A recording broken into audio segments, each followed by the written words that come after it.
ಕೃಷಿ ವಿಜ್ಞಾನಗಳ ವಿಶ್ವವಿದ್ಯಾಲಯ ರಾಯಚೂರಿನ ಅಡಿಯಲ್ಲಿ ಬರತಕ್ಕಂತಹ ಕೃಷಿ ವಿಜ್ಞಾನ ಕೇಂದ್ರ ಕಲಬುರಗಿಯ ಮಿನಿಟಿನಲ್ಲಿ ಮೆಗಾ ಮಾಹಿತಿ.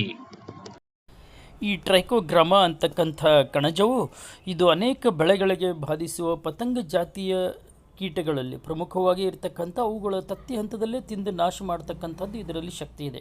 ಅದರಲ್ಲಿ ಪ್ರಮುಖವಾಗಿ ನಮ್ಮದು ಕಬ್ಬು ಆಗಿರ್ಬೋದು, ಹತ್ತಿ ಆಗಿರ್ಬೋದು, ಭತ್ತ ಆಗಿರ್ಬೋದು, ಟೊಮ್ಯಾಟೊ ಆಗಿರ್ಬೋದು, ಬದನೆ ಆಗಿರ್ಬೋದು, ಹಿಂಗೆ ಅನೇಕ ಒಂದು ಪತಂಗ ಜಾತಿಗೆ ಸೇರ್ತಕ್ಕಂಥ ಕೀಟಗಳನ್ನು ತತ್ತಿ ಹಂತದಲ್ಲೇ ತಿಂದು ನಾಶ ಮಾಡ್ತಕ್ಕಂಥ ಶಕ್ತಿ ಈ ಟ್ರೈಕೋಗ್ರಾಮ್ ಆಗಿದೆ. ಇದು ಗಾತ್ರ ಅಂದರೆ ಭಾಳಷ್ಟು ಚಿಕ್ಕದಾಗಿ ಇರ್ತದೆ. ಒಂದು ಹೇಳಬೇಕಾಗಿತ್ತಪ್ಪ ಅಂದರೆ ಇದರ ಗಾತ್ರದ ಬಗ್ಗೆ ಒಂದು ಸೂಜಿಯ ಕಣೆಯ ಮೇಲೆ 4ರಿಂದ 5 ಟ್ರೈಕೋಗ್ರಾಮಗಳನ್ನು ಕೂಡ್ತಕ್ಕಂಥ ಒಂದು ಸ್ಥಳ ಇದೆ. ಅಂದರೆ ಅಂದಾಜು ಮಾಡ್ಬೋದು ನಾವು ಎಷ್ಟು ಸಣ್ಣದು ಈ ಒಂದು ಟ್ರೈಕೋಗ್ರಾಮ ಅಂಥೇಳಿ. ಈ ಕಾಡಿನಲ್ಲಿ 20,000 ಟ್ರೈಕೋಗ್ರಾಮಗಳನ್ನು ನಾವು ನೋಡ್ತೇವೆ. ಇಂಥ ಒಂದು ಟ್ರೈಕೋಗ್ರಾಮ ಏನು ಮಾಡ್ತಿದ್ದಪ್ಪ ಅಂದರೆ ರೈತರಿಗೆ ಬಾಧಿಸುವಂಥ ಒಂದು ಹುಳುಗಳ ತತ್ತಿಯಲ್ಲಿ ತನ್ನ ತತ್ತಿಯನ್ನು ಇಡುತ್ತದೆ. ತನ್ನ ತತ್ತಿ ಇಟ್ಟು ಒಂದು 8ರಿಂದ 10 ದಿವಸಗಳವರೆಗಾಗಿ ಅದರ ಜೀವನ ಚರಿತ್ರೆಯನ್ನು ಮುಗಿಸಿ ಒಳಗಡೆ ಆ ತತ್ತಿ ಒಳಗಿಂದಲೇ ಹೊರಗಡೆ ಬರ್ತಕ್ಕಂಥದ್ದನ್ನು ನಾವು ನೋಡ್ತೇವೆ. ಇಂಥ ಕಣಜಗಳು ಬಂದು ಮತ್ತೆ ಅನೇಕ ಒಂದು ಬಾಧಿಸುವಂಥ ಕೀಟಗಳಿಗೆ ತಿಂತವೆ.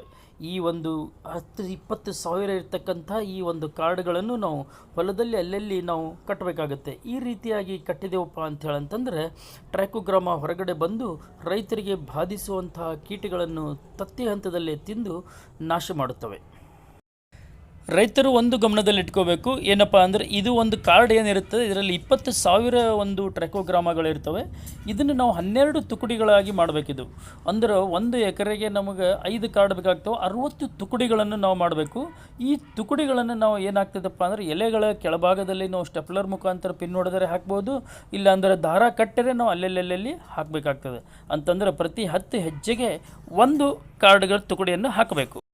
ಹೆಚ್ಚಿನ ಮಾಹಿತಿಗಾಗಿ ಸಂಪರ್ಕಿಸಿರಿ ಡಾಕ್ಟರ್ ಅರುಣ್ ಕುಮಾರ್ ಹೊಸಮನಿ, ಮುಖ್ಯಸ್ಥರು ಬಯಾಲಜಿಕಲ್ ಕಂಟ್ರೋಲ್ ಲ್ಯಾಬೊರೇಟರಿ, ಕೃಷಿ ವಿಜ್ಞಾನಗಳ ವಿಶ್ವವಿದ್ಯಾಲಯ ರಾಯಚೂರು.